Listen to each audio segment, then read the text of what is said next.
Deviation principal. इसमें basically क्या बताया है कि एक चीज़ दिखाती हूँ मैं। देखो, अभी तो हमने जो बात की थी वो बात थी बेसिकली सिर्फ 2 स्टेजेस की गेम्स थी, है ना, मतलब 2 गेम्स थी। तो उसमें एक स्ट्रैटेजी सब गेम परफेक्ट इक्विलिब्रियम होगी कि नहीं होगी फाइंड करना बहुत इजी था। इजी इसलिए था क्योंकि जो सेकंड गेम है उसमें तो हमें पता है नैश ही खेला जाएगा। सेकंड स्टेज जो है वो लास्ट स्टेज है, उसमें तो नैश ही खेला जाएगा। और जो फर्स्ट स्टेज है उसमें फिर कंपैरिजन करना कि प्लेयर 1 अपनी फर्स्ट स्टेज वाली स्ट्रैटेजी से डेविएट तो नहीं करना चाहेगा, प्लेयर 2 तो नहीं डेविएट करना चाहेगा।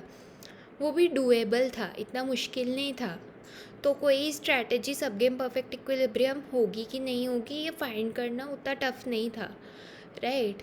लेकिन अगर हमारे पास ज़्यादा स्टेजेस की गेम्स आ जाए तो फिर जैसे कि मैंने इधर एक एग्जांपल बनाया है, ये एक गेम है जिसकी प्लेयर 1 की स्ट्रैटेजी है एल, और हर बार एल खेलना 10 बार में वो स्ट्रैटेजी है, ठीक है। अब कैसे पता करें कि ये सब गेम परफेक्ट इक्विलिब्रियम है कि नहीं है? तो क्वेश्चन ये है कि लास्ट में तो हमें पता है कि लास्ट में तो नैश ही खेला जाएगा, बट अब क्या हम बाकी के जो 9 स्टेजेस हैं, मैं इसको ऐसे अज्यूम करके चल रही हूँ कि दिस इज़ अ गेम जिसमें 10 स्टेजेस हैं, ठीक है। तो इसको मैंने, ठीक है, मतलब इसमें basically what I am trying to say अभी इज़ कि मैंने इसमें 10 टप्पल बनाए हैं। वैसे तो 10 स्टेज वाली गेम में आइडियली ज़्यादा टप्पल बनेंगे, बट उतने ज़्यादा बनाने की मुझ में हिम्मत नहीं थी तो मैं 10 पे ही रुक गई। बट जैसे कि अभी हमने देखा था कि हमारी जो गेम थी वो सिर्फ 2 स्टेजेस की थी, बट तब भी उसमें 5 टप्पल बन रहे थे, तो तुम समझ रहे हो इसमें 10 से ज़्यादा बनने चाहिए। इसमें तो स्टेजेस ही 10 है तो टप्पल तो उससे ज़्यादा ही होंगे आइडियली, बट मैंने उतने बनाए नहीं, तो कोई बात नहीं। अब आगे क्या चीज़ है कि अब लास्ट में तो हमें पता है कि एल ही होगा, लेकिन अब बाकी की जो स्ट्रैटेजी है वो ऑप्टिमल है कि नहीं है, बाकी के 9 एल सही हैं कि नहीं हैं, ये देखने के लिए क्या अब हम इसको हर पॉसिबल स्ट्रैटेजी के साथ कंपेयर करेंगे। जैसे वहाँ पर क्या था, जब हम प्रिजनर्स रिवेंज गेम की बात कर रहे थे, 2 ही स्टेजेस थे, लास्ट स्टेज में तो नैश ही होगा, तो आपको बस फर्स्ट स्टेज की अलग अलग स्ट्रैटेजीज़ को कंपेयर करना था। एम खेलोगे कि एफ़ खेलोगे, पर्सन 2 एम खेलेगा या एफ़ खेलेगा, कंपैरिजन सिंपल था। लेकिन जब 9 स्टेजेस आ जाए तो भाई हर स्टेज की अलग अलग पॉसिबल स्ट्रैटेजीज़ बनाना। जैसे कि यहाँ पे मैंने कुछ कुछ पॉसिबल स्ट्रैटेजीज़ प्लेयर 1 की बनाई हैं। एक स्ट्रैटेजी हो सकता है वो सब में एम खेले, एक हो सकता है वो किसी में एम खेले फिर एल खेले फिर एम खेले फिर एल खेले, हो सकता है कभी वो 2 बार एम खेले फिर एल खेले। ऐसे अलग अलग कितनी सारी स्ट्रैटेजीज़ बन सकती हैं, राइट। हर एक स्ट्रैटेजी के साथ कंपेयर करके देखना कि हाँ इस वाली स्ट्रैटेजी से दूसरी वाली स्ट्रैटेजी के कंपैरिजन में ज़्यादा पे ऑफ मिल रहा है, इसलिए बंदा डेविएट नहीं करना चाहेगा। बहुत मुश्किल काम है, राइट। तो इसी मुश्किल को आसान करने के लिए आया है हमारी ज़िंदगी में 1 स्टेज डेविएशन प्रिंसिपल, ठीक है। ये बेसिकली क्या कहता है कि आपको ये जो अलग अलग कॉम्बिनेशंस बन रहे हैं स्ट्रैटेजीज़ के, डेविएशंस के अलग अलग कॉम्बिनेशंस बन रहे हैं। जैसे कि यहाँ पर हम क्या कह रहे हैं कि एल जो है वो लेट्स से नैश है आपका एल, ठीक है, बट प्लेयर क्या कर रहा है, वो डेविएट कर रहा है नैश से। इन सारी बाकी की जिधर एरोज़ लगे हुए हैं उन सारी स्ट्रैटेजीज़ पे वो डेविएट कर रहा है नैश से। कभी एम खेल रहा है, कभी कभी सब में एम खेल रहा है, कभी एक बार एम खेल रहा है फिर एल खेल रहा है, अलग अलग चीज़ें कर रहा है, राइट। तो अब इसमें हम क्या करें, मतलब इसमें हम कैसे पता करें कि कोई चीज़ जो है वो सब गेम परफेक्ट इक्विलिब्रियम है कि नहीं है? क्या हम उसकी हर डेविएशन की जितने भी, मतलब हर स्टेज की डेविएशंस के कॉम्बिनेशंस बना बना के देखें कि कहीं ऐसा ना हो जाए कि बंदा जो है वो स्टेज 1 में भी डेविएट कर जाए, स्टेज 2 में भी डेविएट कर जाए और स्टेज 6 में भी डेविएट कर जाए, इससे उसको ओवरऑल प्रॉफिट कहीं ज़्यादा ना मिल जाए। अब ऐसे हर अलग अलग स्टेजेस के सारे कॉम्बिनेशंस बनाना कि वो इस स्टेज में डेविएट कर जाए और फिर बाद में उस स्टेज में डेविएट कर जाए, उसको कंपेयर करो LL के साथ। फर्स्ट में डेविएट कर जाए, सेकंड में डेविएट कर जाए, उसको कंपेयर करो LL वाले के साथ।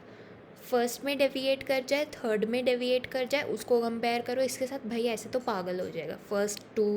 फर्स्ट और सेकंड में डेविएट करना, फर्स्ट और थर्ड में डेविएट करना, फर्स्ट और फोर्थ, फिफ्थ, सिक्स, सेवन्थ, भाई इसी के ही इतने पेयर्स बन रहे हैं। अगर आप 3 डेविएशंस लोगे, 4 डेविएशंस लोगे कि वो फर्स्ट, सेकंड, थर्ड, फोर्थ में डेविएट कर रहा है, भाई पागल हो जाएगा इंसान, है ना। तो मुद्दे की बात यह है कि आपको ये जो पेयर्स है, ये जो कॉम्बिनेशंस हैं डेविएशंस के, कि वो फर्स्ट स्टेज में भी डेविएट कर रहा है और साथ में सेकंड स्टेज में भी डेविएट कर रहा है, इन कॉम्बिनेशंस को कंसिडर करने की ज़रूरत नहीं है। ठीक है, अगर आप बस इतना चेक कर लो कि वो प्लेयर, अगर आपको ये चेक करना है कि भाई ये गेम है, इसमें बहुत सारे स्टेजेस हैं, एक पर्टिकुलर स्ट्रैटेजी, बस ये पता कर दो कि ये सब गेम परफेक्ट इक्विलिब्रियम है कि नहीं है। तो चेक करना बहुत सिंपल है। आपको बस ये देखना है कि गिवन अदर पर्सन स्ट्रैटेजी, क्या प्लेयर 1 के पास कोई भी इंसेंटिव है to deviate in any stage. अगर उसके पास एक भी स्टेज में डेविएशन का कोई भी इंसेंटिव नहीं है तो ये सब गेम परफेक्ट इक्विलिब्रियम है। अगर उसके पास एक भी स्टेज में डेविएशन का प्रिंसिपल है तो एक भी स्टेज में उसके पास ऐसा इंसेंटिव है कि आपने जो स्ट्रैटेजी दी है उससे अगर वो डेविएट कर जाता है तो उस एक स्टेज में उसको ज़्यादा फ़ायदा हो जाएगा, तो फिर इन दैट केस वो एक सब गेम परफेक्ट इक्विलिब्रियम नहीं है।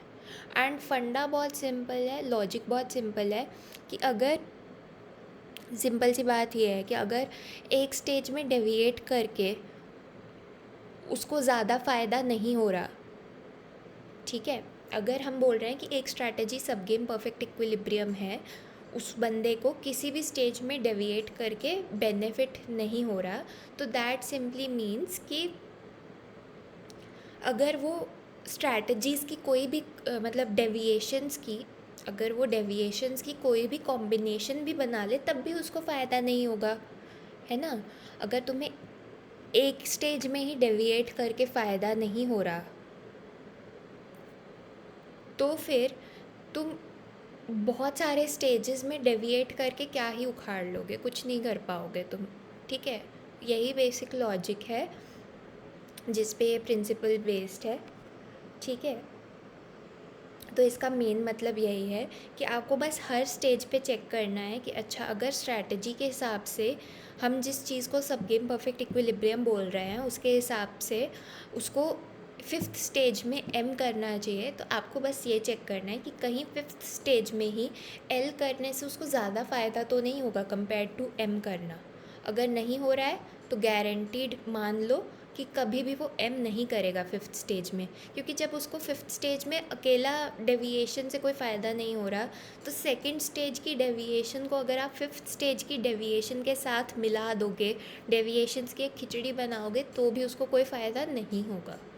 ठीक है, और इसका लॉजिक मुझे बहुत ज़्यादा समझ में नहीं आ पाया, लॉजिक एज इन जो पीछे का क्या कहते हैं, पीछे का जो कॉन्सेप्ट है वो मुझे उतना ज़्यादा क्लियरली नहीं समझ पाया। ये कंसेप्ट अभी मेरे लिए काफ़ी नया है, I am still trying to understand it properly, but crux इसका यही है जो मैंने बताया। ठीक है,